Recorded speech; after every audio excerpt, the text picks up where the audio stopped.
which tooth is that in the back? In the front Oh, bottom okay. is like one of my canine teeth. Yeah. Okay. Oh, you really can't eat. You can replace it for a golden tooth.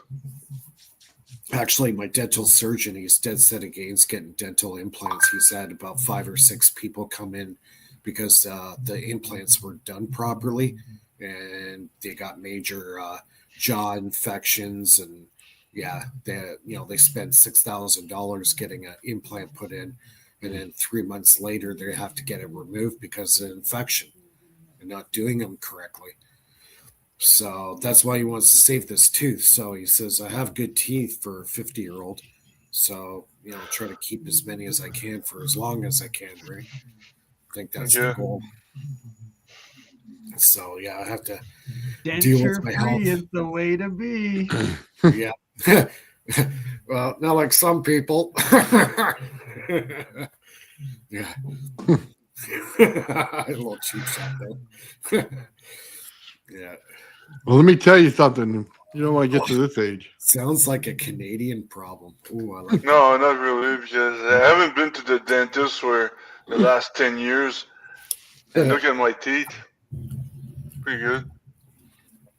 Yeah. For now. You're still young. Yeah. Yeah, well, I mean, my body tells me I'm pretty old, but anyway. No. I'm old. When I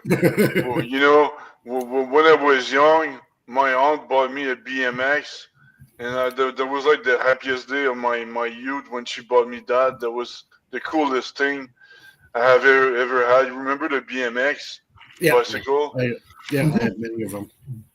Yeah, and that was the happiest day. And now my aunt, she bought me a very comfortable chair, and now that's the happiest days on my old age. So so when it comes down to that, that's when you're old. When you say things like that. Well, when I get my scooter, my little old man scooter, I want BMX handles on my scooter. No. Or the stuff that you stand up on, and you drive it just like a scooter, but you stand on it. Yeah. The standing scooters, yeah. Yeah, that's funny. Yeah. So may I start presenting, or you want to go first? Yeah, go ahead. Yeah. Okay. Well, tonight is last week was it was a failed attempt to be a historical show, but tonight it is historical actually. So it's not a failed attempt this time. One sec. My computer, I don't know, every time I share my screen, my computer slows down. Come on. I'm actually running the show tonight from my cell phone because my router bit the big one today, so I won't have a new router until next week. Yeah. So, all right.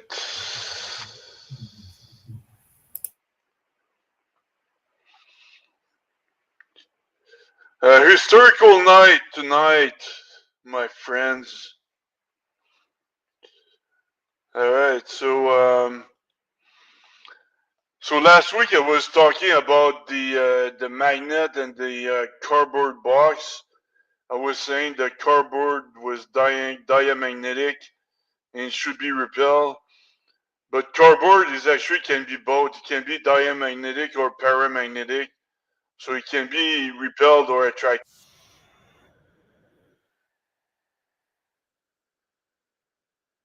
So that's a correction. It's still I still get the very precise acceleration measurement. I predict 8.6. I predict in 9 seconds. I predict a distance the distance traveled is 8.6 centimeters, and what I measured is 9 centimeters. So I get a very extremely precise calculation. I got a very precise calculation. I just needed to add the permeability on top of my calculation. That was the only thing missing. So when the permeability is positive, then the material is diamagnetic, and when it's negative, then the material is paramagnetic, or vice versa. Either way, I got the theory perfectly right on spot. I mean, I can predict pretty much everything now. It's pretty awesome. And also, I did another experiment during the week, which is on the cell phone there's a MEMS gravimeter or accelerometer. You can measure the gravity strength, and if you get a magnet next to an iPhone with the sensor app application I'm using, you'll measure a shift in the gravitational acceleration down to 10 to the minus 5 g, so something like that. So you get a noticeable gravitational acceleration shift just using a cell phone and a magnet. Magnet is not dangerous for the cell phone, by the way. The neodymium magnet is not going to erase your phone. I mean, just don't stick it to the iPhone, but if you get it close by, just nearby your phone, your phone is not going to get demagnetic. The memory is not going to get erased. So yeah, so I was able to measure a gravitational acceleration shift by hovering a magnet next to my iPhone, and also I using the same type of calculations. I predicted that. I predict that if you have a magnet of 380 Tesla, then the magnet is gonna start levitating. I mean, depending on if it's on the correct side, it's gonna start levitating. Why is that? That's because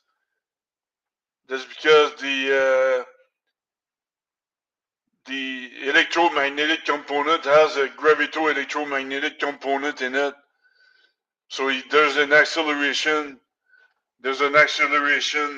factor in the electromagnetic field already. So you just need a magnet of 380 Tesla, and it's gonna start levitating. Obviously, we don't have magnets of that strength, but you need to go in specialized laboratories to go if you want to go over 100 Teslas. Below the 100 Tesla, you need to change the experiment.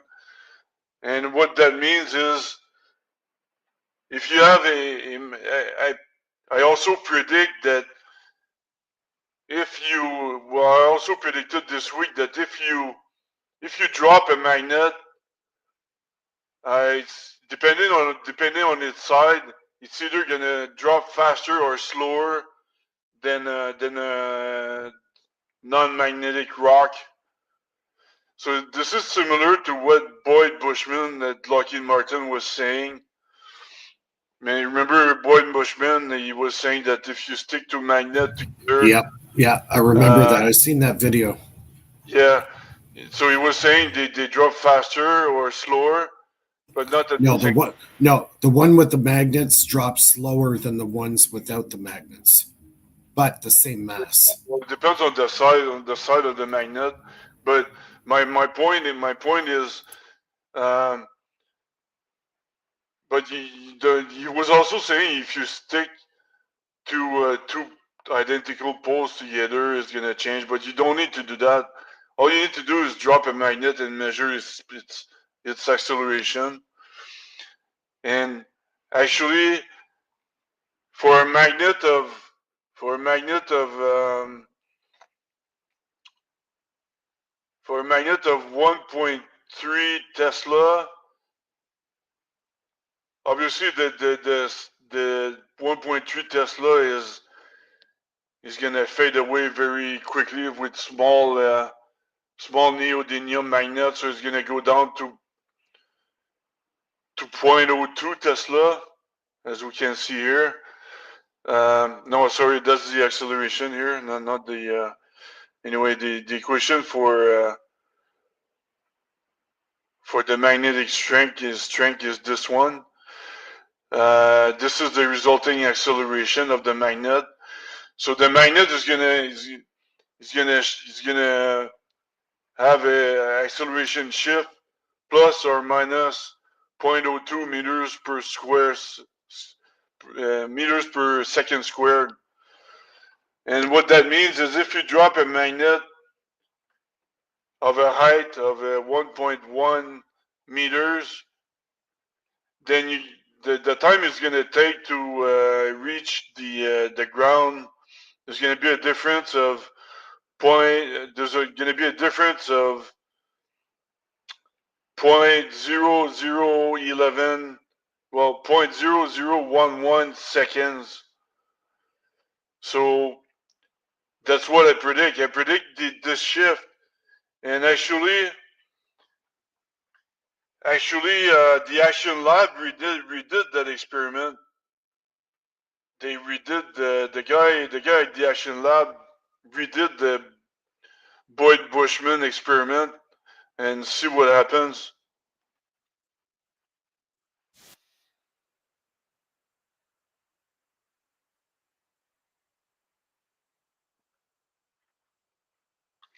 So see, this is exactly according to my calculation. I just said 0.0011 second difference, and this is exactly what he measures. But the Action Lab guy just ignores just brushes off the difference, says, oh, it's the same thing, but it's not the same thing. There is a difference. And if you use longer tubes or a stronger magnet, the difference is going to increase. So see again, I calculated right here. There's 0.0011 second difference, and this is exactly what he gets. 0.001 seconds difference. So my calculations are very spot on. And Boyd Bushman was right. The Action Lab guy is wrong. And yeah, I understand very well anti-gravity now. I've been thinking about that all week long. And anti-gravity, what it is the idea is to create a lower energy potential on top of you. No, sorry. Lower energy potential below you and a greater energy potential on top of you. So you're gonna get attracted. You're gonna get attracted by the top of the disc of the engine that propels you. So you need to create to reduce the energy potential on top of you and increase reduce the energy potential below you and increase the energy potential on top of you. So you're gonna get attracted. You're gonna get attracted vertically, to the vertically on top of you. So it's the same. That makes me think of this principle here. You have a horse attracted by a carrot, but the horse is the one that moves. But it's the same idea. It's you have a suppose the MHD vortex, like if we take the MHD vortex experiment, then the vortex needs to create a greater energy potential on top of it and a lower energy potential below it, so that it's gonna get attracted vertically towards the sky, you know, like ahead of you, vertically ahead of you. That's the way to say it. So but how can you get? I mean, it's easy to increase energy, but how do you lower the energy? I mean, how do you lower the existing energy? Well, you need to use electromagnetic energy, because there's a gem component in it, and electromagnetic energy is the only type of energy you can negate, and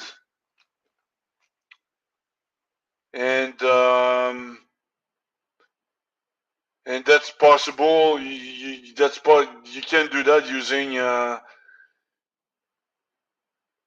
my MHD vortex experiment, either you remove the magnet on top of because I was using two magnets, one on top and one below, so it needs to be asymmetric. You need to remove a magnet below or on top, and that's going to create a energy potential asymmetric vertically, and that's what's going to create the propulsion. So it's either you do that or you use a different material than gallium. I was thinking of using because gallium is diamagnetic, so you could use a paramagnetic alloy. Also, it's possible, but it's just easier just to remove a magnet and have a asymmetric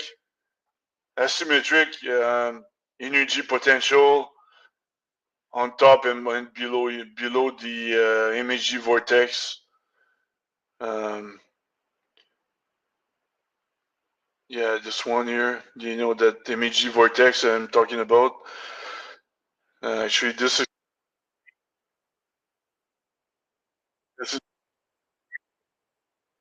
worse weight than you. Again, you remove the magnet on top, and it's gonna create an asymmetric energy potential, which will propel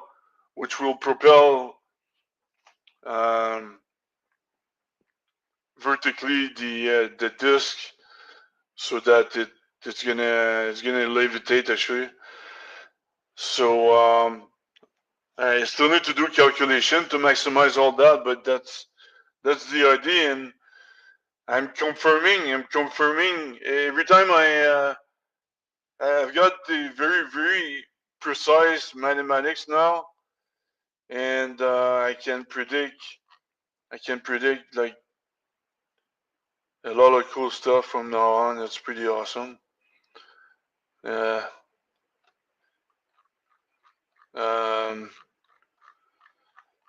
So yeah, that's what I want to say. Here's my graph here. Where is it? Right here. Yeah, so that's the calculation of the MHD vortex. I also calculate very precisely the gravitomagnetic permeability, which is 9 times 10 to the minus 13 meters per kilogram. So I get the exact results, and I can predict pretty much everything now. It's pretty cool. I'm really happy, man. It's yeah. So I had to get this off of my chest, and now I can drink and sleep. Nice. Party it up. Yeah, exactly. So it's yeah, it's pretty cool, and I am sharing all this information for free to you guys if you wanna integrate it into your stuff. I can try to do, but you understand the idea, Nathan, that if you have a magnet of 380 Tesla, then the magnet is gonna levitate. It's the same. You could do the same with a solenoid coil, but you're gonna have it to have a pretty strong current. I didn't calculate how much you So need how for did you that. come up with the 280 Tesla? I'm just curious. It's very easy. You know, a Tesla is the same thing as an electric field, which is the same thing as acceleration. All you have to do is divide or multiply by c and square root of the Coulomb's constant divided by the gravitational constant. You play around with these numbers, but inside the Tesla, there's a acceleration component in it. The same thing with an electric field. There's an acceleration component in it. So you just remove the garbage around that, and you're gonna have the net acceleration, the GEM, the gravito-electromagnetic acceleration. That it's a force or acceleration, same thing. Force, acceleration, Tesla, electric field, they're all the same thing. You know. It's ironic that's where my Tesla coil resonates at. And it's also ironic that the aluminum starts to resonate in that number. And it's ironic that it's a multiple of the motor speed that goes into it, which creates a mechanical resonance that goes with it, making the whole thing superconductive at that gout level. So that's why I asked how you came up with it, because it's a rarely known thing ever to understand that as a superconductor when you put all those things together. Yeah. Yeah. So yeah, it's pretty awesome. It's I'm really happy, and it's if we can translate that into. I'm gonna do the calculation while you guys talk with the solenoid coil. See how much current you need for 380 Tesla, but unfortunately you cannot use an iron core to amplify the magnetic field, because it's gonna saturate very quickly. It's not gonna be able to go through. You need to get a soft metal, anything that has no carbon in it. So a number 4 birdshot, the pellets that you buy for bird hunting. Number 7 birdshot. It has a very low carbon contact. Paul Babcock, when he was making his pulse motors, he used that for his coils because it'll create the magnetic field, but the collapse will be extremely quick. If it has more carbon in it, what happens, the magnetic field in the core stays. You don't want it to stay. You want it to collapse. So the metal you're looking for has to have very, very little carbon in it. That's key for what you're looking for. Well, it's not. No. So hold on. You need an open core. And I'll just tell you why. Because it has to be the neutral in the system. It has to amplify the magnetic field and the high voltage field in order to pull it off. So it has to become a neutral in the system. There's only one way to do it. And you have to put the wire down the center of the Tesla coil. That's it. That's as simple as that, because it's impulsed. It creates a node in the center that you're pumping. You don't have vector direction without pumping a node. You can't create the gravity well without it. It won't. You can't go like this without it in the center. Without it, it doesn't work. So just so you understand that it has to be a neutral in the center. So that's my 2 cents. Yeah, are you in pain, Mike, or are you psychological pain or physical pain? No, I got a bit of a headache going. I just popped another 6 Advil. No. Oh Wow. dear, not another No. Tylenol overdose. Please, God. Yeah, I know. No, I just popped 600 milligram of Advil. That's what the doctor told me to do. So He's getting used to his wheelchair. Listen to your doctor, people. Mike, Don't take full bottles of do you Tylenol. think you got sick because of the little pyramid thing? no. No. My filling fell out on Oh, okay. Saturday, so that's what caused it. No, I can't. That'd be a great story, but no. Yeah. That's great. Better. Hey, Joe is not here. I thought he had something cool to show. Joe, did you kill Joe, Nathan, in your show or what? Oh, they killed Joe? No, I did About not. 45 minutes ago. Oh man, it's all good. Okay, do you guys like the 3-Eye Atlas? I've been like reading a whole lot about it. The thing Okay. is alien. It is not a natural stone. They're coming. Yeah, they're coming. October 29th. The news I'm like is beyond taking thrilled. this serious. Nice. Oh, come on. Like there's artificial lights on it. There's artificial emissions. It's not reflecting back the way As they long think as it's it supposed to. doesn't hit us, as long as it stops before impact, I'm all good. Well, it's gonna be towards Mars. It's not if it's gonna impact, it's gonna impact in Mars. But Well, it's not going gonna past Mars and then coming towards us, supposedly, I thought. Yeah, it's coming for us. Don't worry, it's coming. October 21st. I'm like, I'm hoping buckle up. actually. If anything, I'm Yeah, hoping. she's hoping. Just don't hit us or the moon. Not hit us, but I'm excited if there is a new species that's gonna, introduce itself. That's Oh, what until they start eating us. Don't enslave us. Klingons. So we're on the menu. Lulu's all, The Klingons. yay! yes, yes, they're Klingons here. are coming. They're here. Or the Love Borgs. it. Sounds you know- like the Borgs. The funny thing, it only appeared when the Voyager exited our solar system. This thing appeared. So I'm wondering if it really had something to do with that. Like the Voyager kind of signaled that, hey, humans are here in the solar system.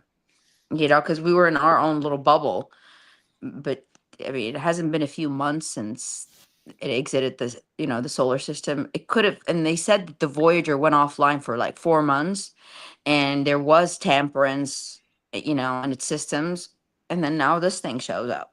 So I don't know. That's cool. Yep. There's more than one though, by the way. There's a bunch of them, isn't there? Like 5.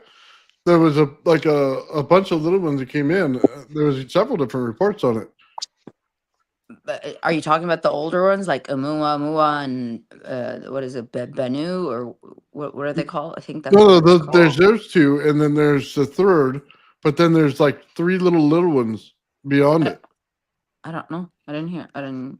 And when I see the video, I'll send it to you. Yeah.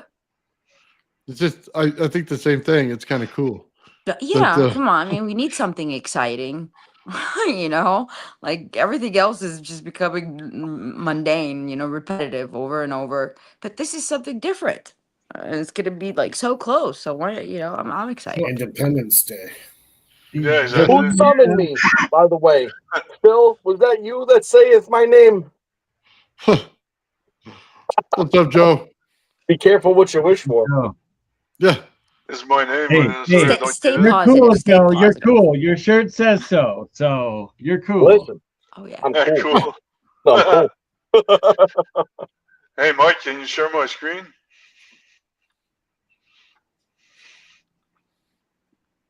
Yeah. I just want to tell Nathan that you actually to get to 380 Tesla, you need a solenoid of 300,000 amps.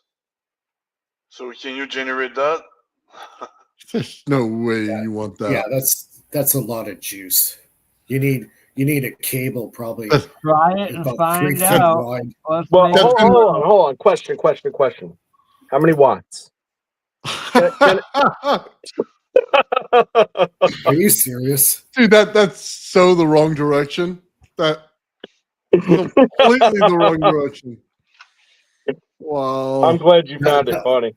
That would have enough power to pull out the friggin' nails out of a friggin' boat Well, hull. hold on a second. So if an amp is like a punch, but the punch only makes it a quarter of the way, it's sort of like a freak out, right? Like, oh, you know what I mean? Like, haha, gotcha. No, I don't know. No, dude, this like- thing is like that much power. That's insane. That's literally ludicrous. That would cause a brownout. Oh, in your pants before you incinerated. Yeah. Well, I remember when we had one of those back in 2003. So next time we hear that LA has a energy blackout, then we know what happens. What happened? Nathan tried his experiments. Last time we had a brownout in my area of New York, it was Canada's fault. Blame Canada. Great. Yeah, probably electricity from Ontario, Mike. Hey, you know what? At least we can produce electricity. Oh, Well, yeah, stop sucking all the friggin' power out of Niagara Falls, and we'll call it a day, huh? wow. Oh man, but Superman wasn't Superman near Niagara Falls in one of his movies. I think so. Yeah. Yeah. So Yeah. we never know what can happen at Niagara Falls, you know. There's, I think Mike was talking about a brownout this morning he had. Yeah, he was. Different Oh, thing, yeah. different thing. Oh yeah. You got that meme? You got to put up that meme. You know the one that just sent me there? That one's great. Oh, here. Let's all. Yeah, We do have some Mike show and Hawkins tell. in the house. Yeah, let's. Yeah, Michael Hawkins. Yeah. Good healing. How about that? We'll do that first. Yeah.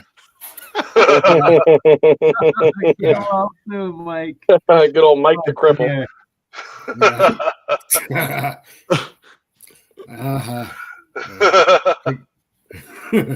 He only finds that one mildly funny, considering how he feels right now. Yeah. Unfortunately, they don't make a wheelchair for your face, though.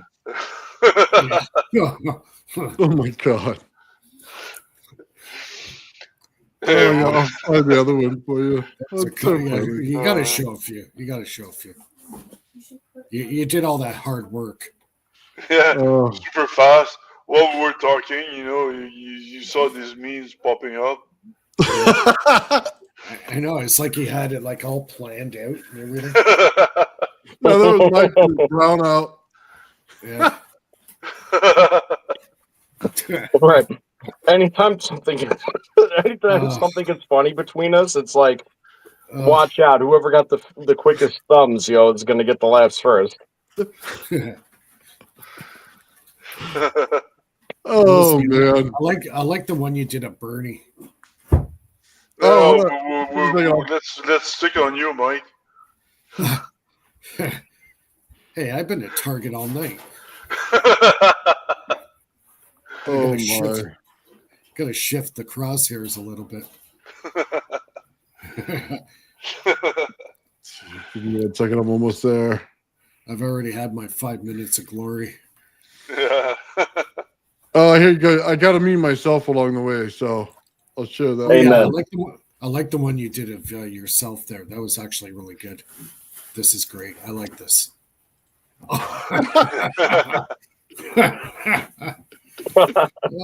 Amen, dude. I feel that. I feel that one hard. Oh, that's so man. great.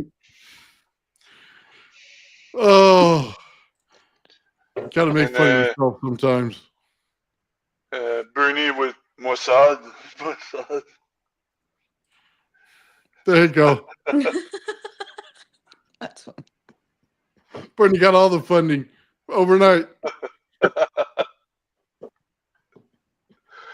It's not just one trip by train, it's like a whole month. It's like What are you cooking, Joe? I am making seafood fra diavolo when it is done. It's got swordfish and shrimp. It's nothing crazy. But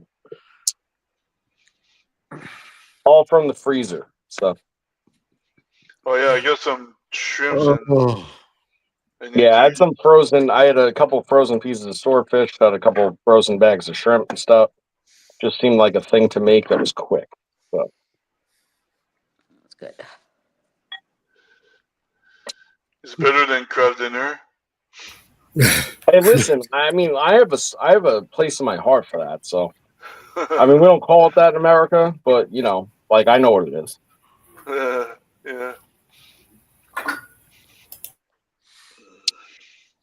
Yeah.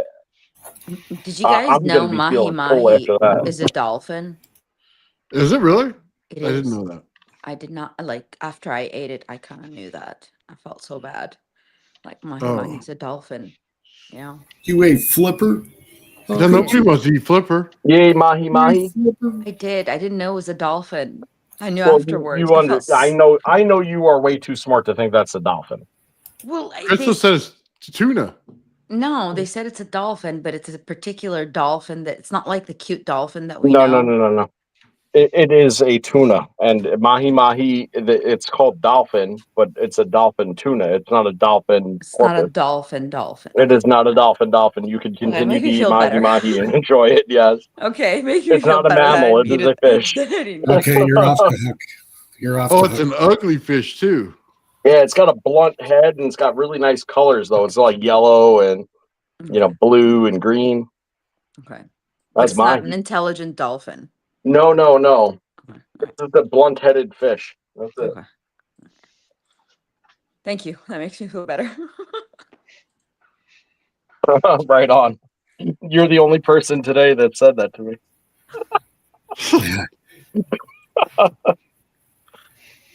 Yeah, so Oh my god. I posted a few videos on my new setup, Howard Johnson motor.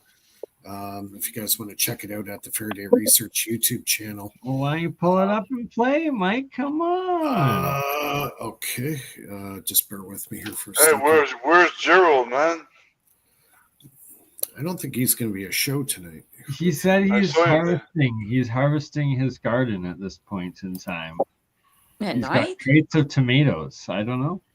Hey, Mike, I put up the fish real quick if you want to see it. Wow, you guys are making me hungry, man. I just ate it too. Jeez. That's what you ate. No. Okay, that's not that cute, so it's okay. Yeah, no. They taste That's good though. allowed. They're good. Good eating. That is good eating right there. Okay. All right. That's some I don't feel bad expensive. now. But it Is has it pretty like colors. a large crapet, you know, a crapet, like just the idiot fish? Mm. No. See, the best fish I've ever eaten is called a red mullet, but it's so rare to find. Yeah, they're Very good. rare. Yeah. I've had it before. Yep. It's a very good fish. Mullets are rare these days. I guess a Scottish red would be.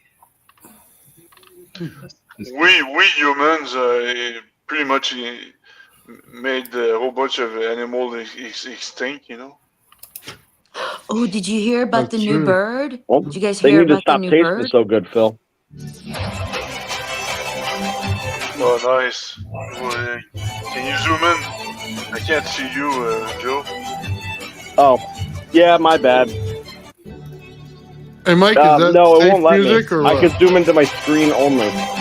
Here, Yeah, I'll is that the? see it later.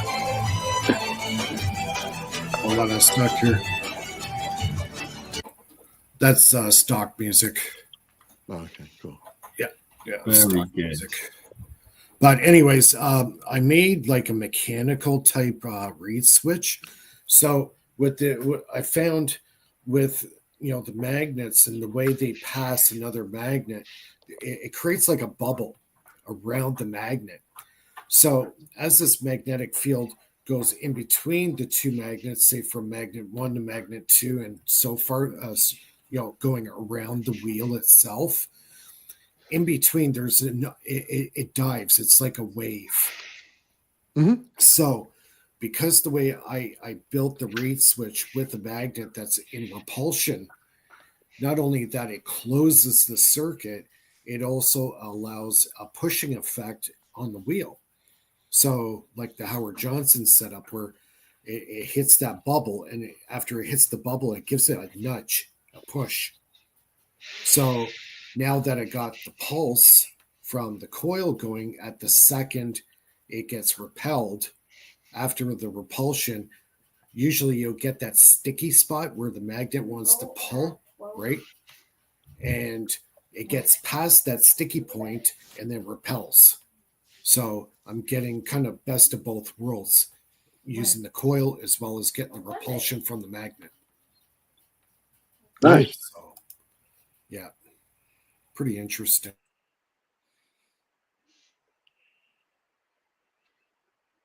I'm going to stick with that idea, and I'm going to refine the design of that mechanical reed switch and hopefully get some better speeds out of it and more power. So, yeah, I'm gonna work on this idea. It looks promising.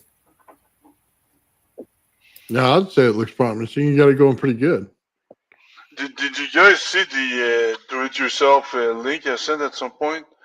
There was one experiment. All the guy was doing was he had a fan with a little motor, and he put that on a circular magnet, and they just tip the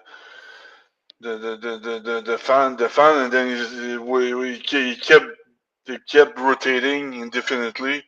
So it was using the energy of the magnet. I'm pretty sure it's true because the website the YouTube channel looks very serious. But I mean that's pretty awesome. I was thinking the same thing of like to put it on a fan on the blades, the magnets, and have you're talking about something. I actually have the fan outside preparing it for to Nice. glue the magnets on. Yeah, because I didn't know what could rotate other than that I could things that I have. But yeah, the fan is a good idea. Yeah. I'm just gonna scoot out for a quick smoke. I'll be right back. We were talking about this earlier on Nathan's show, where it's like there's an efficiency equation that goes on. Oftentimes, we see it certain ways, we discuss it certain ways. Sometimes we think about it and discuss it in ways that it's not. And regardless of whether certain things are over unity or not, there's so many opportunities for increased efficiency and gain, and just Nathan put it really well. When the water falls down your faucet, that water could be knocking something that creates a current, right? And that tends to be the point. It's everywhere.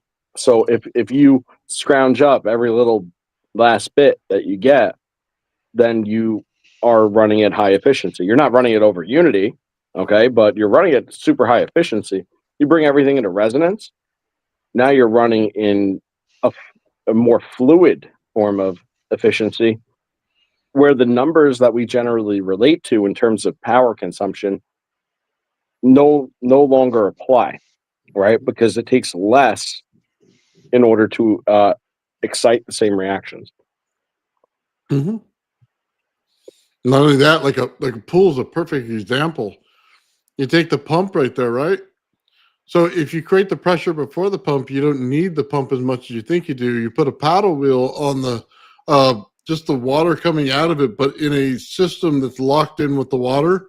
So it's just in line with it, pushing the paddle like this, and you can get all the energy out of that as well. You can just take out the amount of money you would use to filter your whole pool just by doing it the right way. And yeah, that's a lot of money. Yep. And when it comes to over unity, like we were saying earlier, the main key takeaway from that is that unless if you're pulling a vacuum and having a state of cavitation, you don't have fucking over unity, period. So that's kind of hard truth. Yeah. It's all good, man. I'll tell you what, though. You know who you'd want to look into is I know Mike does the pulse motor. He does it absolutely great. But we were looking at Papa Bale. He was doing an over Unity experiment on his pulse motor.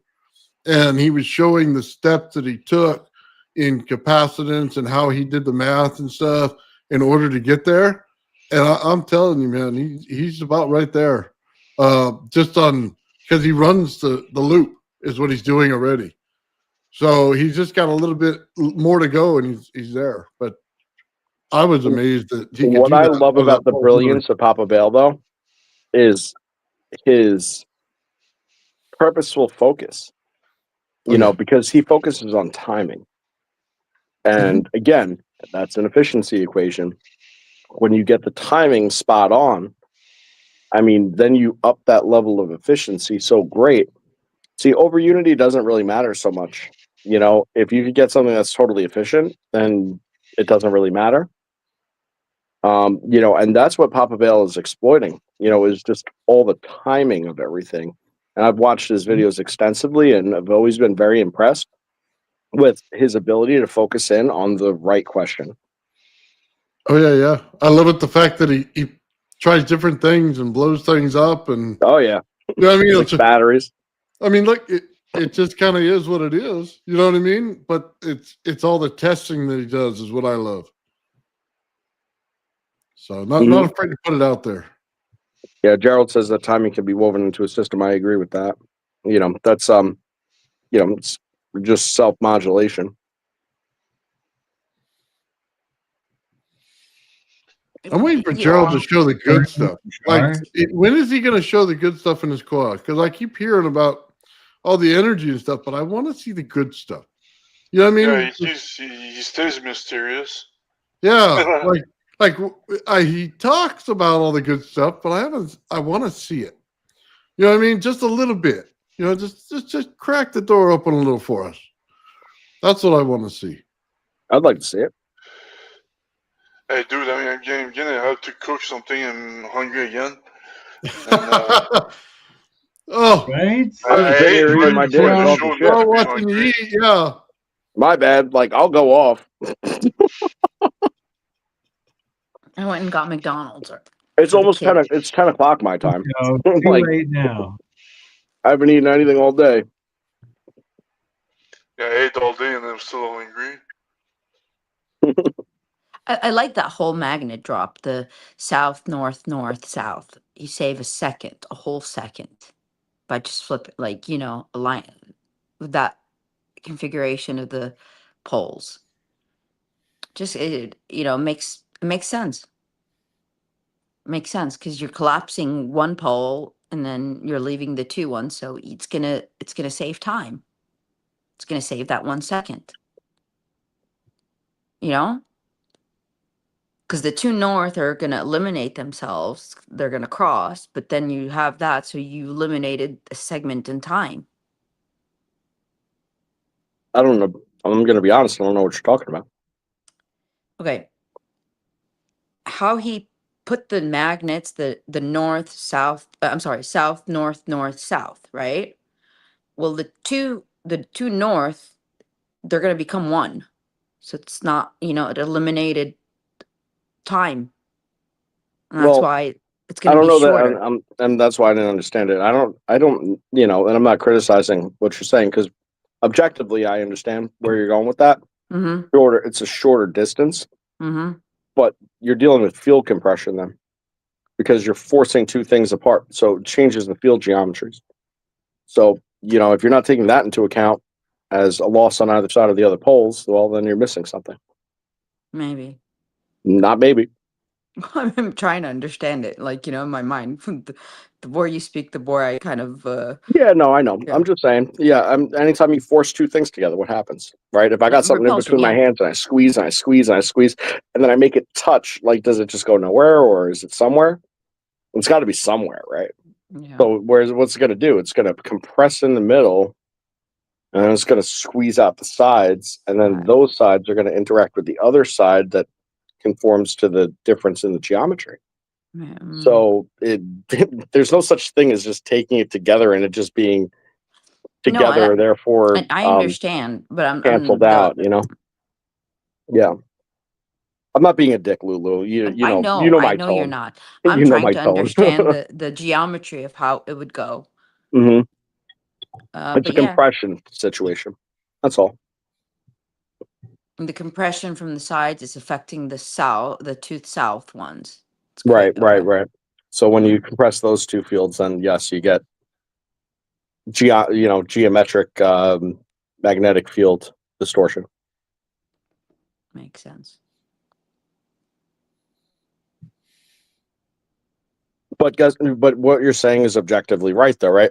So like the time it takes to pass between that field is still reduced because it's compressed. But then that compression, what the question then becomes like, does it cause an amplification or of that drop, right? Based on that compression due to the power density. Yeah, I don't know the Brandon answer Ryan to the says you're question. mansplaining, Joe.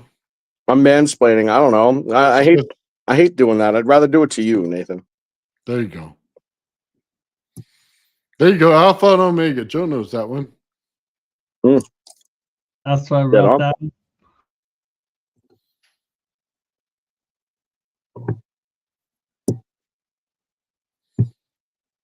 So what is this? Traveling Fools channel. Right on, man. I'll be on there in just a little bit. What is the 7 sacred vows? Oh.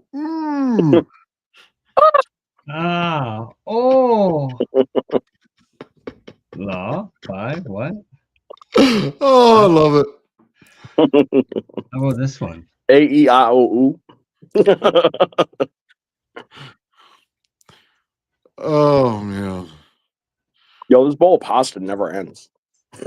It's really the biggest bowl of pasta. We got. You see people with hoods and cones. What are you doing there, Bernie? I don't You get the know. wrong symbolism. Oh my God. What's going on here? Oh, snap. I Freemasons. go for a right? smoke and I get Apparently. smoked. Shit. They're on the wrong side of history there. Yeah. For real. Right. You ain't Get kidding. back I go onto for the right I go side. for a smoke and I get smoked. There we go. Graphene. Yeah, there you go. Is right. Yeah. Get that See? 6-pointed star graphene. Kagome lattice on the 6-pointed star. Right. Very interesting. C16. Stages of memory. Ooh, we're getting into spintronics here. Mine's hollow. Plasma storage.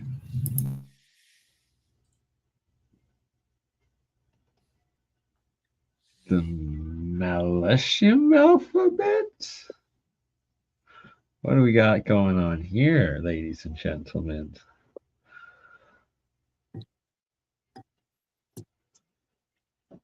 I don't know. I think we got to ask the stainless steel rod guy. Maybe the little round parts in the corners meant something, huh? Maybe it wasn't just him grinding it into his pole. I like that picture you gave me of the rod guy.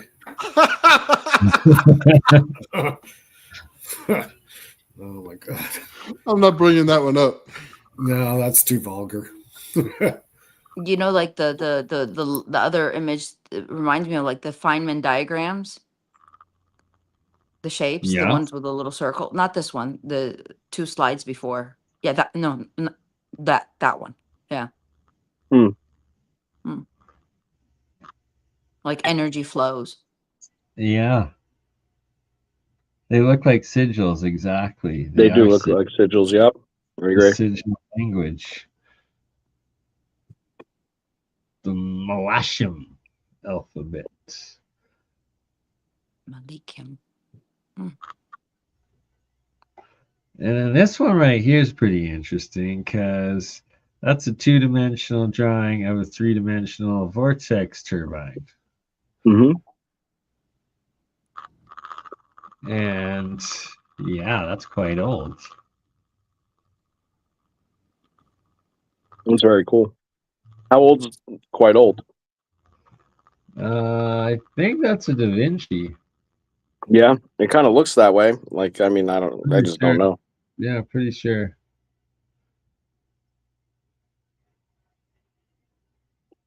Man, ancient alchemical symbols and charts. Very wild stuff.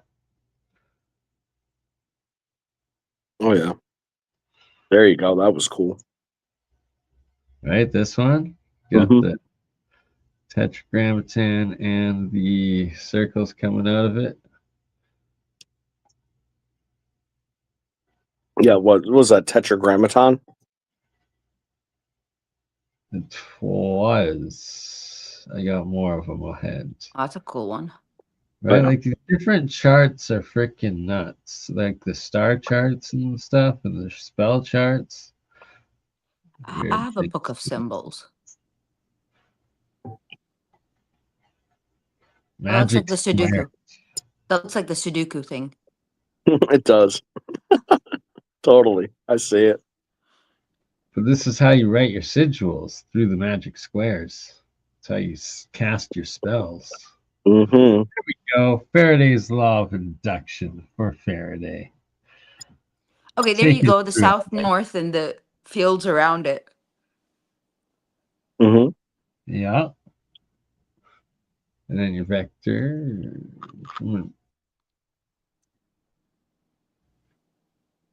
Cool diagrams. Your induction loop. Some brainwaves. The delta versus the theta.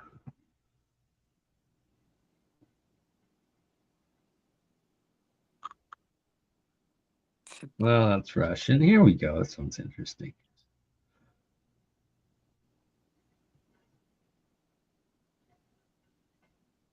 I heard this thing today, like a certain decibel of sound could create a black hole. Like if it go, like when it goes up, and then when it collapses down, the collapse creates, it's like a suction thing. It creates a black hole. So if you go to certain Well, sound and electricity are very, like, they intertwine so much. So you could get the same thing as an impulse, right? Like a longitudinal impulse, you can get that same effect. They're actually, they're pretty much the same thing. Yeah. It's just the idea between oscillation and current. They're actually interchangeable. That's why you put, you power a speaker with electricity, right? Mm-hmm. High frequency, short, fast wavelength. That's love. High oscillation. Fear. Low oscillation. Just remember that. Mm-hmm. All right. Lots That's of my love little on this screen share channel. of today. Lots of love on this channel. Always.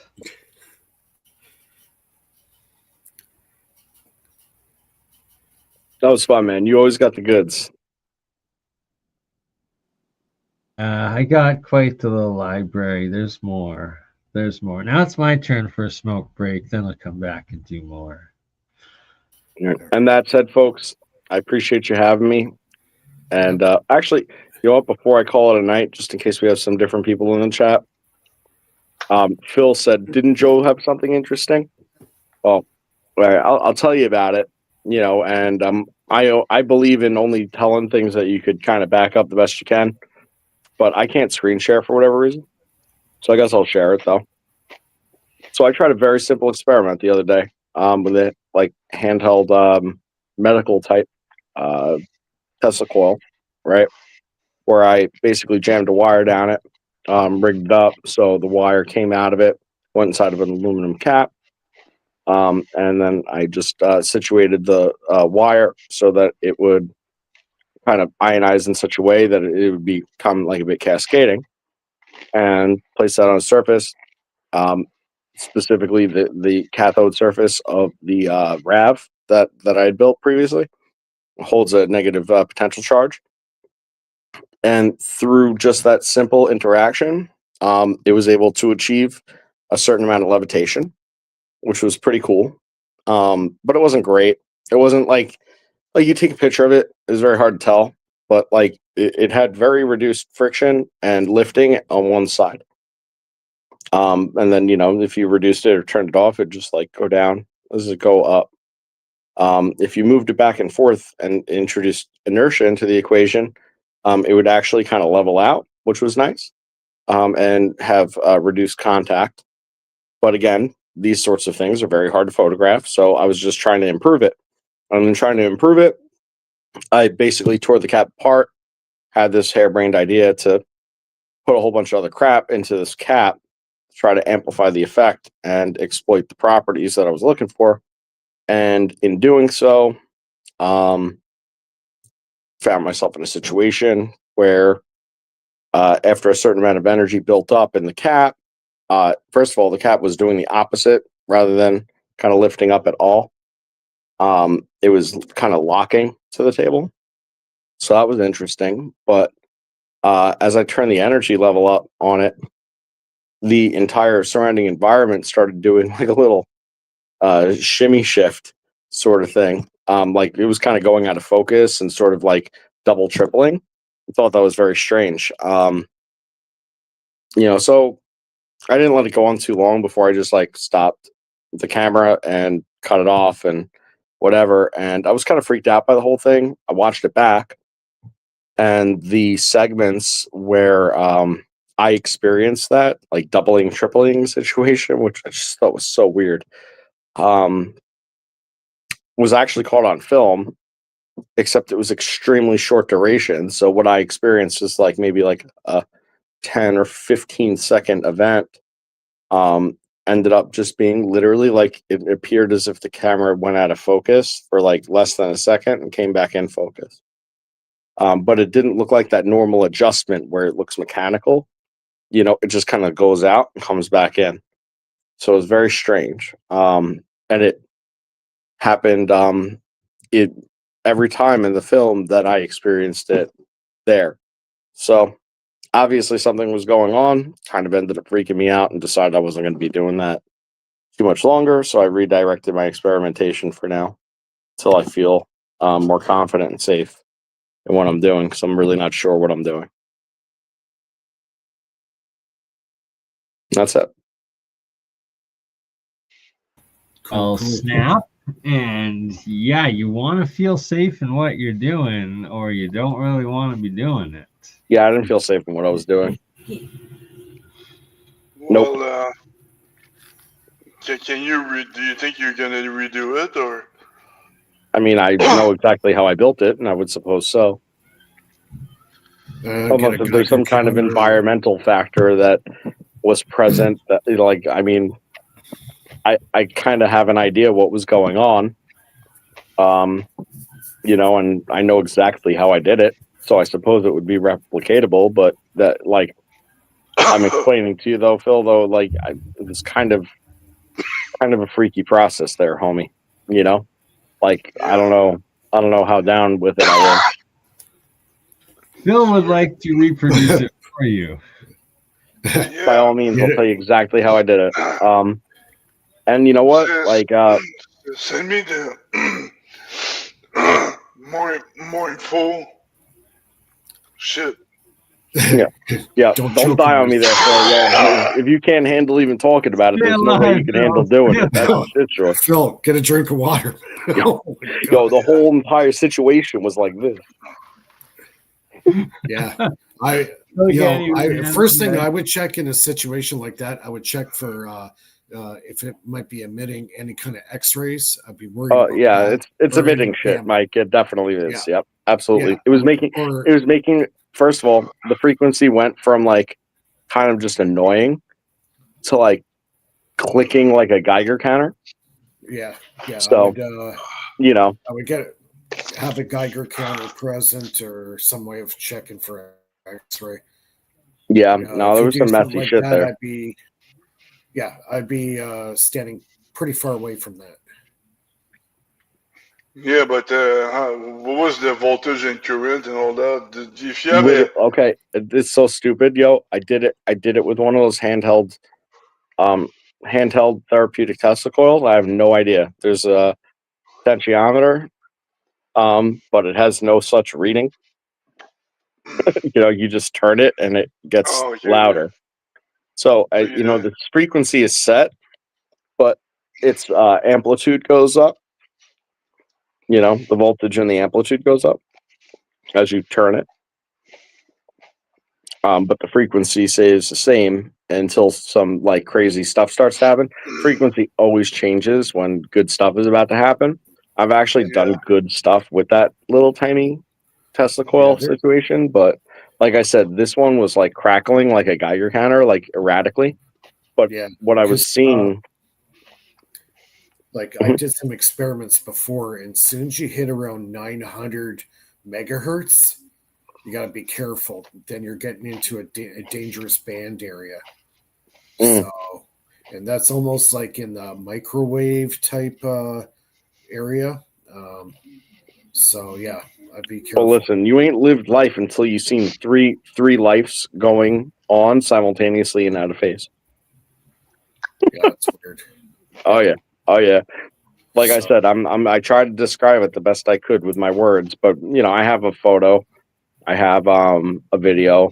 It doesn't really do it any sort of justice because standing there in that moment is crazy, But so that was that. Yep, group of time. Mr. Nathan had to leave us. He had another interview. Yeah, I think so. And with Tim. Tim Ventura. I don't think so. Traveling channel, actually. Yeah. Well, with that said, folks, peace and love. Yeah. Until next week. On. Much love, Joe. Thanks for joining. Thanks. Good night. Good night. Cheers. Right on. Always something new. Mike's spell screwed up. We almost lose Phil on the show from choking to death. You okay, Phil? Yeah, dead on the show. You guys can't do anything. That would have been funny. It would have been funny when you died. Would have been calling 911 in Montreal. Yeah, really. Yeah, I mean, you don't know my address or where it's like. We have Phil. He's dying. I mean, like worst case scenario. Somewhere in Montreal. Worst case scenario, I've got your phone number. I could give them your phone number. They can ping your cell phone location and find you. There you go. See. So, worst case scenario. Yeah, exactly. Lulu just. We will save you. Yeah, Lulu just saved your life. Yeah, so I owe you my life, Lulu. Theoretically. Okay, what do you guys think of this camera, this thermal camera? I was thinking of getting this thing. Yeah, was that on Amazon? No, I found it at AutoZone. Oh. Show again? Yeah, but I don't know if it's gonna work. Like if I beam it to the sky and have a better thermal camera. If it the range. I was looking around for one too. This is the specs on it. I had them printed out for me. The range, Put back up. You're on full screen. There we go. Is that good? Yes. Oh, yeah, here we go. Yeah, okay. Well, the ranges on here says it could detect from -4 to 1,832 Fahrenheit, and heat signature. I don't think that's though enough, right? Like it's got to be more in the negatives because you got to see the colder regions.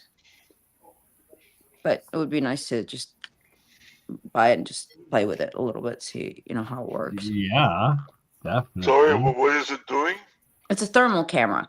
Thermal camera. Oh. No, but do they use it for cars? because I don't know where else to get a cut, you know. But I don't Oh, you want to want be able to detect like entities next to your house? absolutely. See, you're thinking along the same wavelength of what I'm thinking. Yes. Yeah. I You know, can if I could, anticipate new moves. man, like I'm trying to get prepared for this thing, whatever's coming. You know. To see it in the sky. Let's see what's going Yeah. on.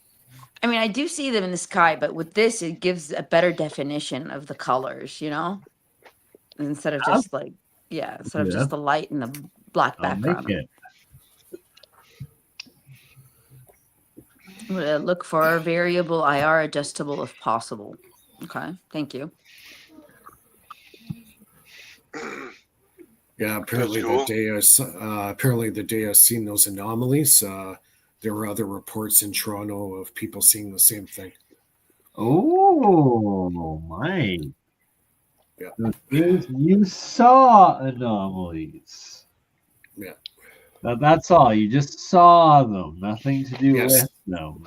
He summoned them. Exactly. You summoned saw them. them. You saw summoned them. You didn't just I see saw them, and that's the story. Yeah. I like it. I like it. You saw them. You didn't summon them. Or you summoned them. You just didn't make them. Right? I know nothing. I know nothing. Very nice. Yeah. Yeah, somebody on Instagram posted a video showing it. Oh, really? Yep. More the merrier. Yeah, it showed up right behind the CN Tower.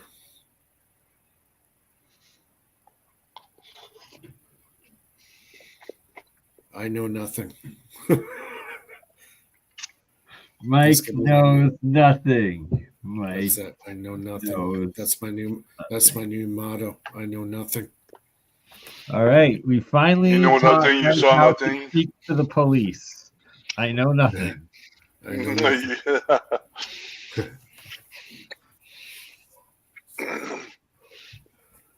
And then we're gonna see your fingerprints all over the place. They were planted there. I don't know what you're talking about. Like, you know, they planted it there. It wasn't exactly. his. It was a plant. Like, he has no control over what he throws out. Anybody could just go in there and grab things and lift a fingerprint. How's that, you know? Exactly. Huh. Looking for... I'll go for a smoke break while I go rub off my fingerprints from everything. You know what? Yeah. Actually, I do have some stuff I want to show here. I want to show you. I'll see if you guys know what I'm talking about. Screen.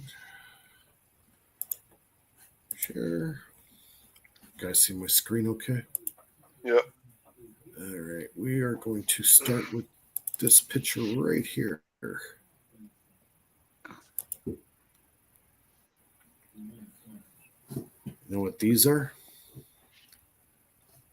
These are the Aero airships of the 1890s. Oh, the Aero Club. The Aero Club, yes. The Nimitz. Nimza. The Nimza Club. Nimza Aero Club. Look at these pictures. This is from the 1890s.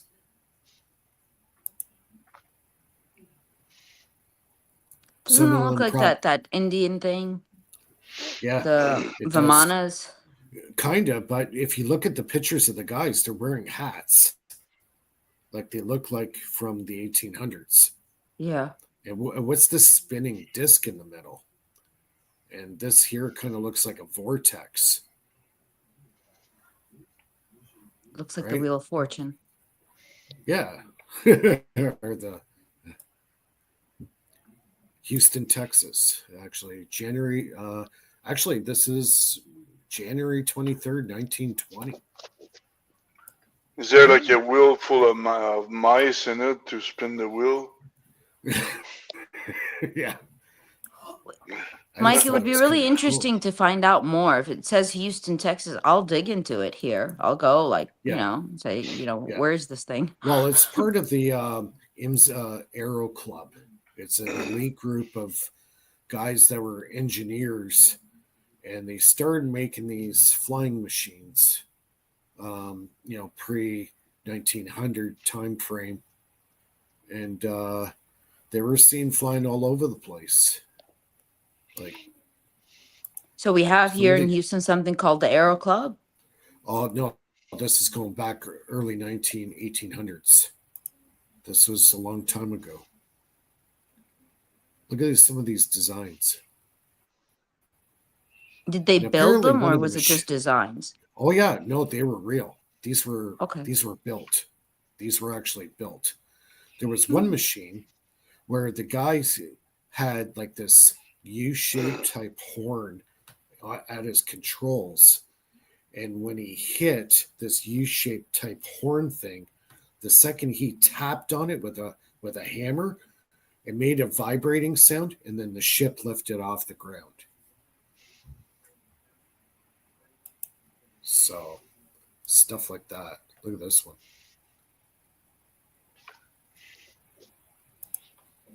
Oh, it looks like a water. There's some looks like there's Yeah. Look at this thing. These pictures are just incredible.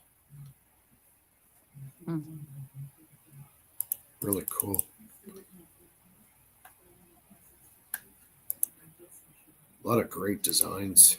Like just the artwork alone is cool. This one looks really nifty. Yeah. Look at that. Could see the gears. Mm-hmm. Yep. Gears in the middle. Mm-hmm. Some kind of vortex thing happening on the side here. Both sides. Maybe these were filled with helium, who knows, or some kind of gas. Was this around the same time that blimp that got caught on fire because they used? This was before that. Before that, okay. Yeah. Oh, the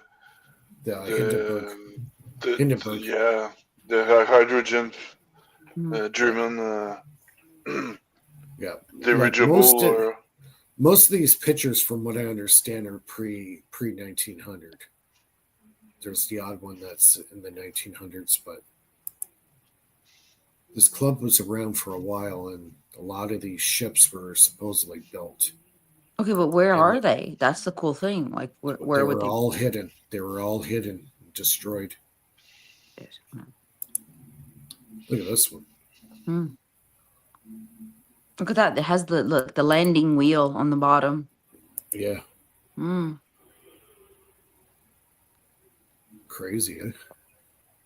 Yeah, so the Sonora Aero Club, right? The NIMSA, it's fascinating stuff with how they have the alternating colors as well as if it's like field forces. Yeah. In a lot of their exactly. drawings.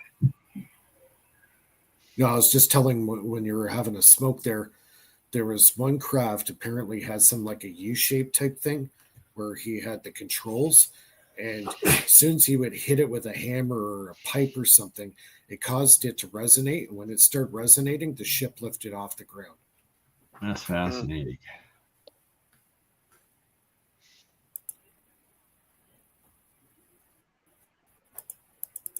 Look at these. You saw in that previous picture, they had planes. So planes did exist then. Yeah. There was aircraft before the Wright brothers. The Wright brothers were not the first. Oh, yeah? Yeah. So they plagiarized. Did they plagiarize or invented it or not? Everything. There's everything that you've been taught in school is wrong. Oh, yeah. On history. Interesting. On this history, yeah. Completely wrong. It's funny, they don't really teach us about Tesla in school that much. No, they're not supposed to. But well, they teach you only things for you to become part of the workforce. There's, already You're designed indoctrinated. workforce. Yeah, that's what they're going to teach you. Anything else, if it doesn't fit their, monetary cycle, there's no use for it. Mhm.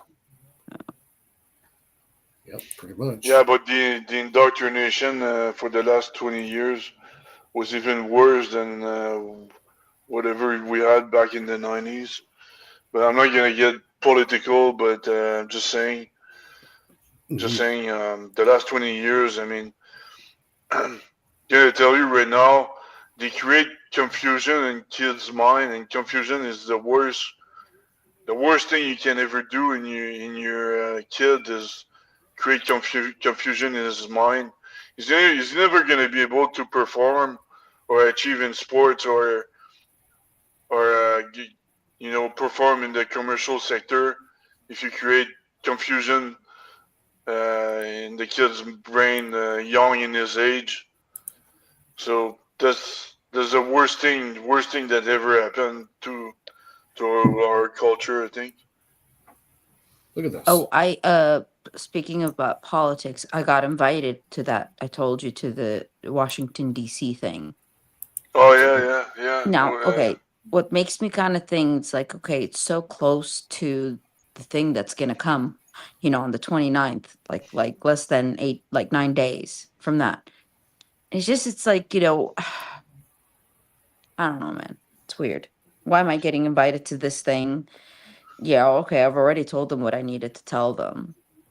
But I might go.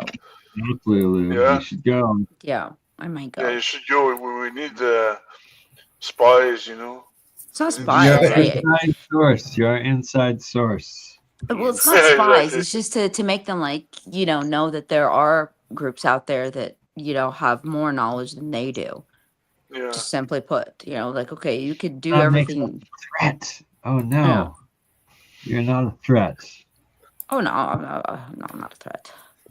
If anything, I'll teach them a thing or two. Yeah. Not a threat. Look at this one. This one's cool. That looks like cathode ray tube sort of dealio. Yeah, and on the side here, it looks like they're what do you call Wimhurst machines. Ooh, yeah. The Wimhurst Yeah, look, machines. Fascinating. like, do you see the gears? Like, when one rotates, it makes the other one rotate at the same Yeah. rate. Yeah, So, opposite. Yeah, yeah. yeah. It looks like it's like a giant electrostatic Wimhurst machine. With a giant plasma tube in the middle. Yeah, excites the plasma. Neat, eh? Cool, very nice. This one's weird. That's a drill, baby. Drill. That's a Trump drill right there. Drill, Yeah. baby, drill. This one's kind of fascinating.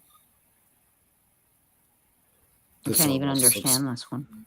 Yeah, this one almost looks like a Vimana type thing. So yeah, that's what I'm talking about with the fields, right? It's got like the red, the white, and the black. Usually it's a blue or a black, but it's like, is that electromagnetic gravitational fields potentially? Yeah, yeah. It's like a repulsion. So it moves towards the left side. Its motion would be towards the left. Could go either or. No, because you've got the two upper things. Looks Oh, like right. it's like little exhaust. Yeah, well, Yeah. yeah, I Yeah, see yeah. what's in there. Isn't that weird? That is, what's this? What is It looks like- this?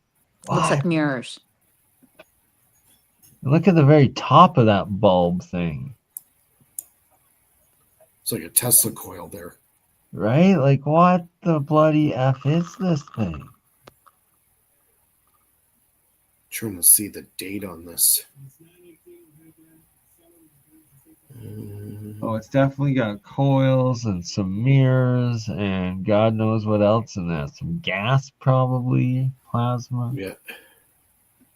Trying to find a Wild. date. Trying to find a date on this thing. I don't see one. Yeah, I don't see one. Yeah, this one's pretty wild. It's like shutters, or like mirrors, like built into Yeah. shutters somehow. That one looks more. Yeah, this one 1857.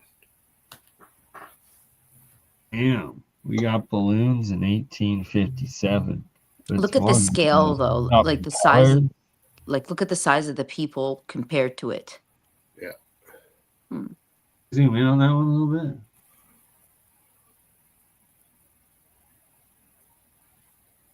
Got Because it ladders. Device. ladders, yeah, they can get in onto that. It's got directional fans, so it could Right, spin like around. propellers and balloons. Yeah. And something inside this mass here. And here. Again, the red, white, and blue constantly. Like, what are these fields they have going on? Is that even balloon or is that spinning fields? I don't know. I don't know. Right? To me, it looks like balloons. Yeah, but then it's like they still have the same colored fields. Very strange. Is there Yeah. a way to put it into that AI stuff where it could give you a better, if there's any information on that? Only if you want flying AI. Jeez. Yeah. Just kidding.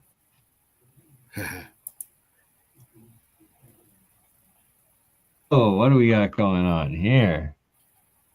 This is looking kind of scary. Bag over her head, a manly princess. Used in war.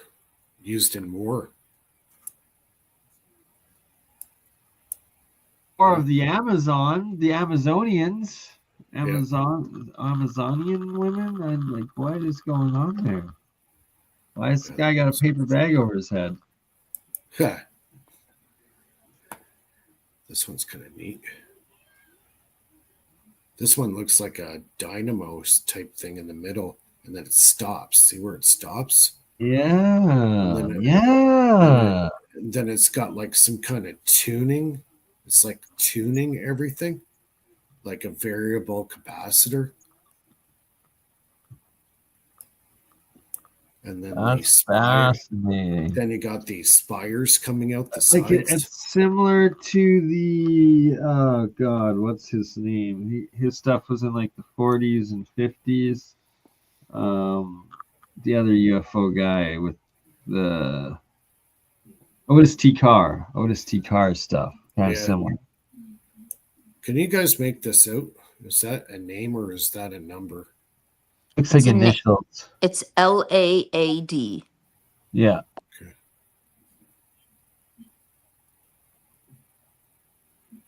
I wish they would have a date on this. Now look at this guy. Wait, that looks like a spaceship. That's definitely on the right side. Yeah. Look at that. Fascinating. That looked like the thing that a guy sent you today. The guy that's on a paraglider and the thing hits him in the face. Yeah, right. Yeah. Do you think that video is real? I personally think it's not.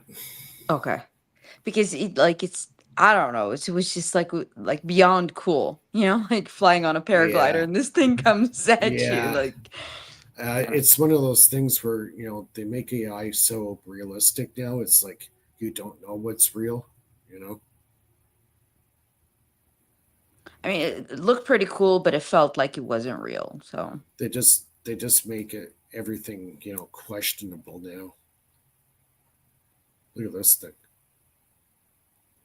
Got like propeller on this side. Drawings of sketches of that same machine by them. You got it too. Yeah, I'm trying to find my folder right now, but I might have to wait for the next one. I don't know. Struggling. Oh yeah. Do you think they really built all of these, or just a few of these, and the rest are sketches? Many were seen flying. Like there's lots of reports of them all over the place, so it's tough to say. Hmm. And I'm sure lots of them like blew up as well because they were like with helium and shit, right? So apparently there was a lot of accidents. Yeah. Some survived, a lot of them didn't. When I was a kid, I built a small plane. Look at this. And I was planning on getting into it and, taking off from the roof. And then and then the glider. And then one of my cousins was like, maybe you should try a doll instead of you before you launch. And I did.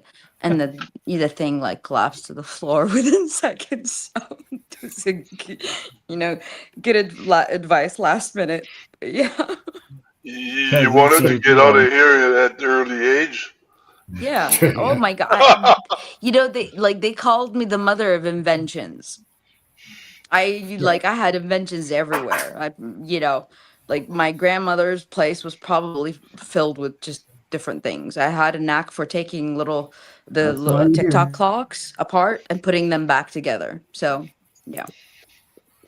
Yeah, that's my little collection ahead. I did that a lot too as a kid. Yeah, that's my little collection of the IMSA arrows. Very cool. NIMSA arrows. I'm just gonna scoot out for a quick smoke. I'll be Sonora Arrow Club. Sonora Arrow Club. What do you think of this one first, though? Huh? Yeah, that's awesome. What do we have here? Giant magneto or voltage step up. Yeah, that's a voltage. What do they call it? What's the name of it? That's in India. A name for it. Yeah. Yes. I saw these things that the stones move. Yeah, the stones all move in them and stuff. They're crazy high technology. And they look like turbines.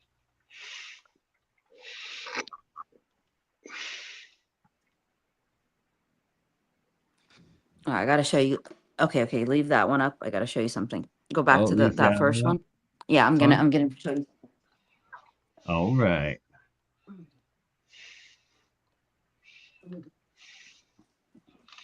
This thing. Ooh.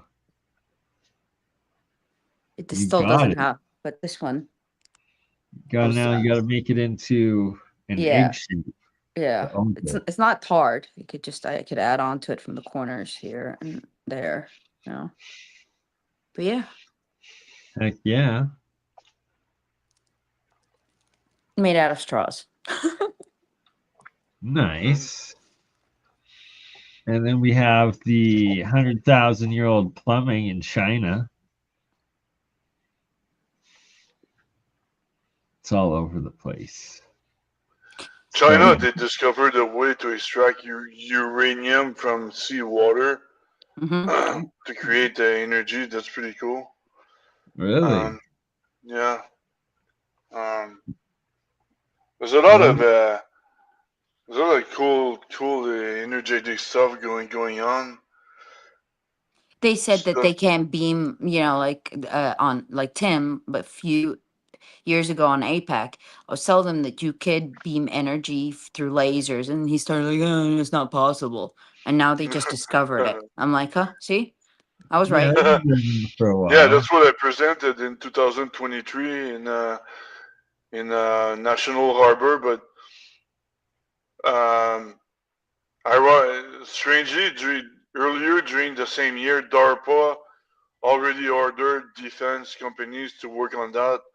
So it's pretty strange. Like just a couple of months before I presented, the DARPA kind of ordered the same thing to defense companies. Huh. That's weird. I don't know if they did you know that all computers, either you run Linux, Windows, Mac, or whatever operating system, there's already an operating system deep in the chips of your computer that monitors everything you're doing.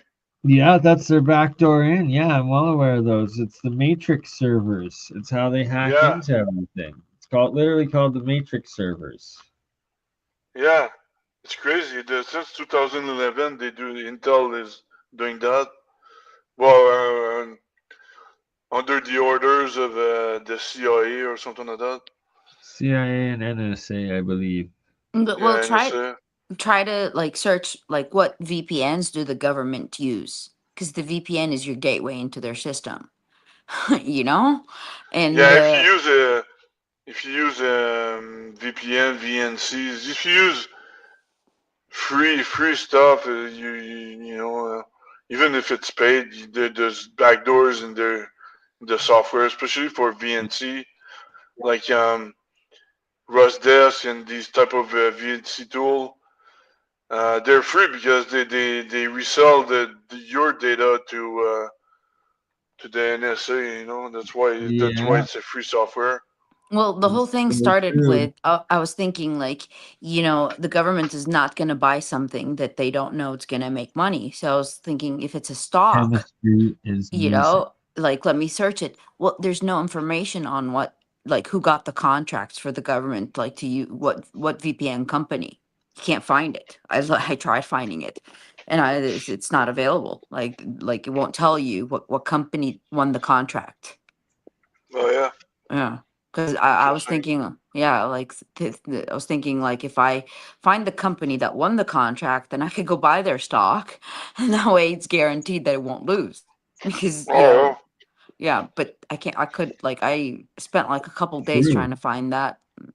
It won't tell you what company, so it has to be manufactured National specifically for them. security. And you know, what is that? Some alchemical, musical, heavenly chart. Hmm. so you're doing like Nancy Pelosi is doing a little bit. Not really. I was just seeing like Insider trust stock trading. I was just trying to, you know, to get a good stock. Not really. Yeah.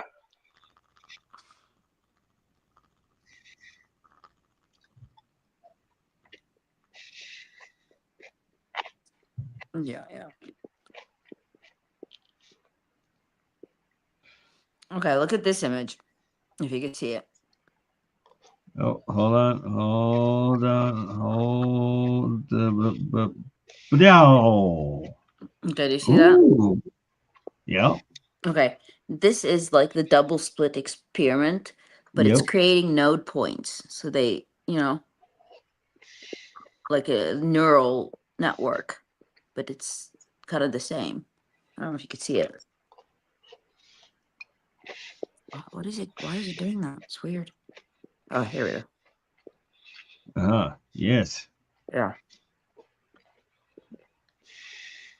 I got like really cool pictures. Talking about the bullshit experiment, like I was telling the Epic guy that went to that was on my show a couple of weeks ago. The the black stripes of the double slit experiment. What happens to the energy of the photons? I say it's probably converted into kinetic energy, and the photons are traveling faster than C. So that's my bet. I need to measure it, but that's my bet right there. Um, if you wanna have photon traveling faster than C, all you have to do is destructive interference, and the energy is gonna get converted into kinetic energy. So, hey man, um, I all my predictions so far were good, and I bet this one is gonna be good as well. It's crazy. It's a crazy prediction, but it makes sense, you know. I like your modeling software that you got going on, Phil. You've Um, done good. which one? What you're show the one you're rendering thing with? Um, Oh, the depth perception tool. I think so. Yeah. The one you were showing the other week. I guess it's a Uh, couple months ago now. A couple months. Oh, well, I wrote the depth perception tool at some point. It's a parallax binocular depth perception tool that can be installed on drone and missiles to compute the distance of objects, or to estimate the distance of objects without lasers and anything. It's stealth because it's not emitting anything. It's not like lidar. Can it penetrate through walls to see if it's depth, or is it No, like? No, okay. it's like human eyes. We can estimate the distance of objects because we have two eyes, and we can do a triangular computation. It's the same thing, but electronically. I'm surprised that that's not done yet. Huh. I was unaware of that, actually. I'm surprised Tesla is not using that. Actually, it's a lot more reliable than the servers is doing. With all the he's using like very complex servers and AI to estimate the distance of objects, and it's Really? yeah. That's why they're always crashing and burning. Yeah, have you heard? At work, we were just joking that if the government doesn't like you, he's just gonna, and you have a Tesla, then he's just gonna lock the doors, and then the fire is gonna catch your car, and you're not gonna be able to escape it. We're just kidding, and this is exactly what happened in Germany. There's a dad with his two sons. A dad with his two sons, his car burned, and the Oh yeah, I doors heard about that. were kept I heard locked. about that. Yeah, I heard about that. Yeah. Couldn't he break the window? No, they couldn't do anything for some reason. I don't know. It was on fire, and they couldn't open the doors.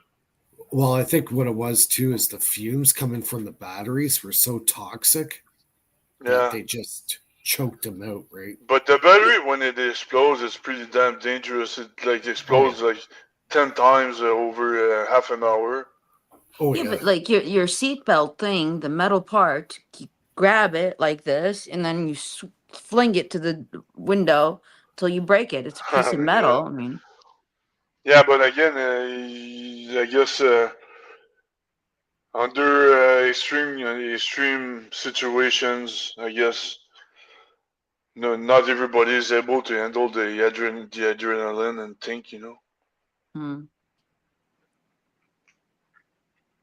No, I agree with you on that. Some people tense up, freeze up on emergencies. Yeah. Yeah, exactly. So yeah, man. So, hey, Gerald, where are you? The voice of God. Gerald's got 6 50-pound bags of carrots, I guess. He's been harvesting his garden. I built this thing, a new type of reactor electrode it's going to be interesting. Tungsten core, and then several solenoids of aluminum, copper, and iron wire amongst it. So I've got like maybe 60 or 70 pounds of tungsten. Ooh. Did you say, Bernie, you were able to convert tungsten into gold? There is a way, yes. There is a way. Yeah. My parents are retired physicians, so the medical tools that they use, like the scissors and the clamps, are made out of tungsten. So my dad, through 30 years, had this huge box filled with all this like medical stuff, but they're all made out of tungsten. I have it sitting in the garage there, but I don't know what I'm going to do with it. You're going to have some tungsten golden scissors soon.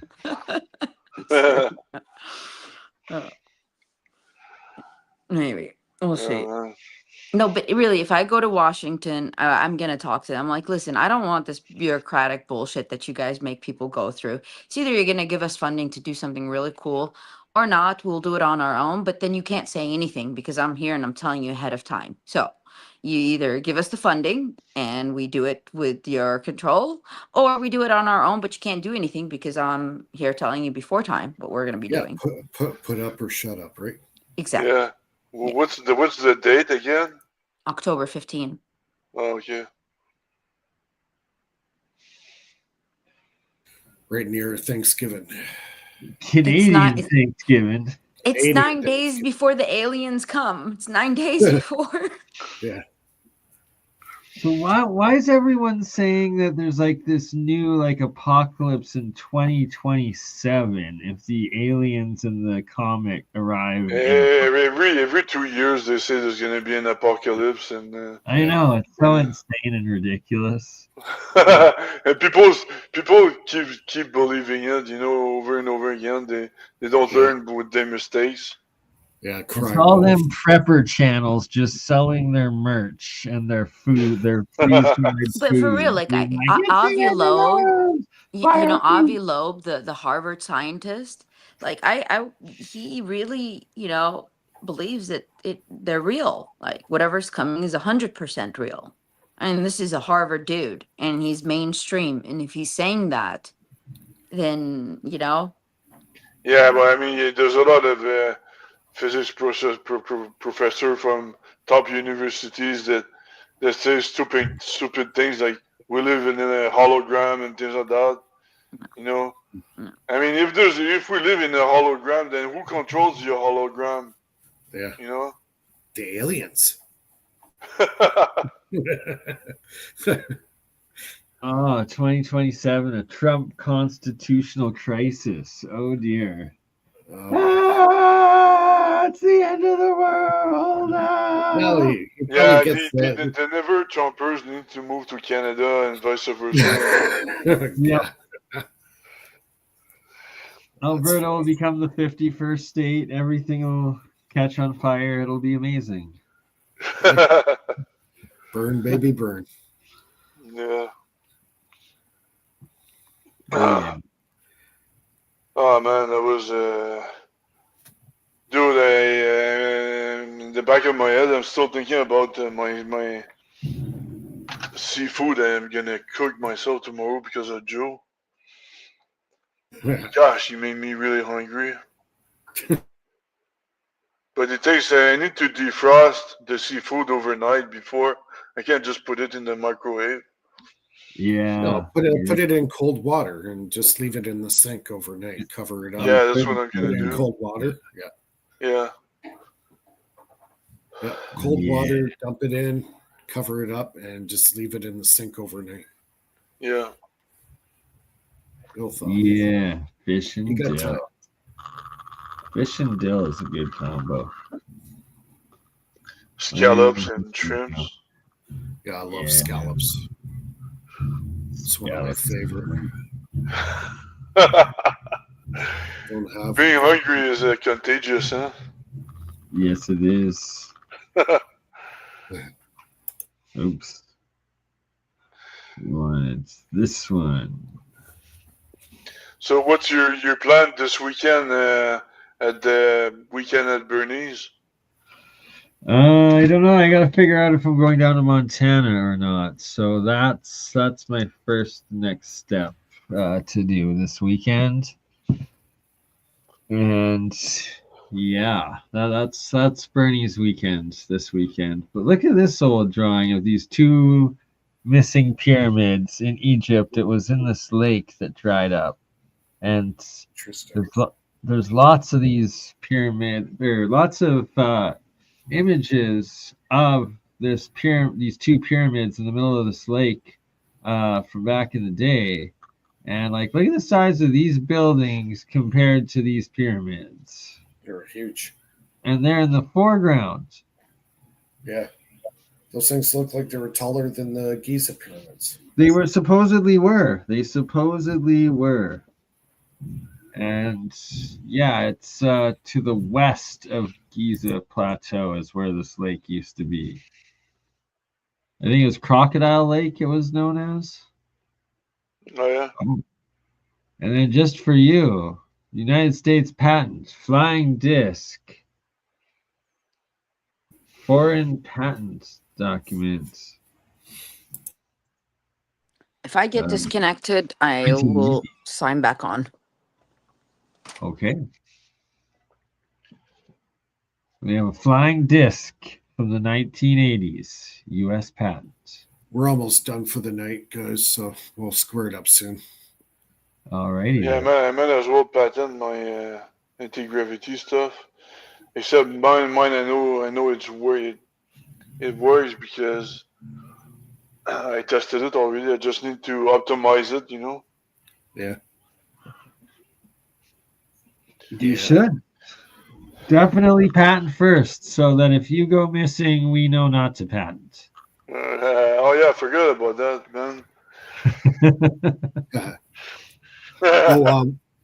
One night this week, Philip, I need to do just a private live stream with you.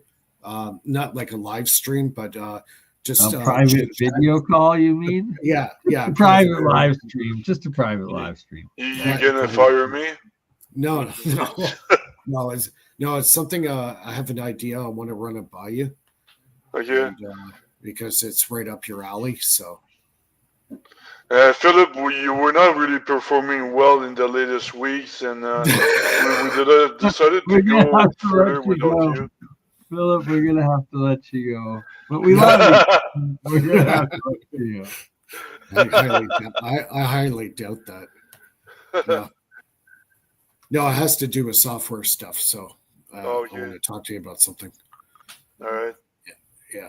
We love Philip. And we love Lulu. And we love Mike. And we love all of you watching. Thank you all for being here today. Yeah, right on. Yeah, hopefully the show is better than The View, you know, The View and yeah, really, The View. What are they talking about? You know, they're talking about I'm surprised they're still on the air. That show is so pathetic. So lefty. Agreed. Yeah, I know. Oh, I want to talk next time about something called chirality. Chirality. What is that? It's like how molecules form on what side. Like our world, our physics is the chirality is left-handed, but there's something also, if it's right-handed, then it doesn't abide by our physics laws. So it's kind of interesting, and there are molecules out there in the universe that have a right-handed chirality. So, you know, yeah, explore that a little bit more. Is the chirality the same on the other side of the anti-particle? Like, you know, we want antimatter, but I think it has to do something. They killed Lulu. They caught Lulu. Chirality is not allowed to be discussed. We got her back. Oh, there we go. Lulu. Okay, can you hear me? Yeah. Okay, I'm gonna turn my camera, but I'll leave my speaker because I'm in the car. It's kind of hard to talk and I have to pick up my kids. But yeah, go ahead.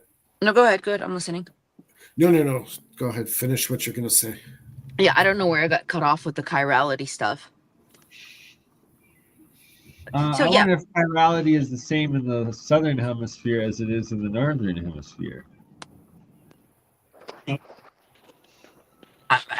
It's something that today I kind of like started, so I don't know a whole lot of information about it, but I just understood that it's the opposite of everything.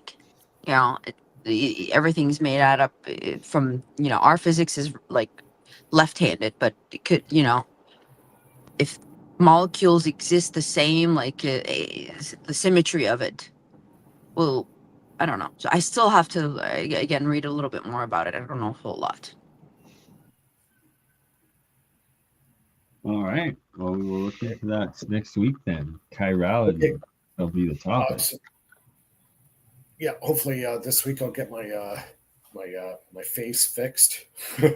Mike, fix your face, brother. We're praying for you and your oral surgery. Yeah. He's a tough guy, and now next week he's gonna look like Terminator. His face was half destroyed, you know. Half destroyed, half steel.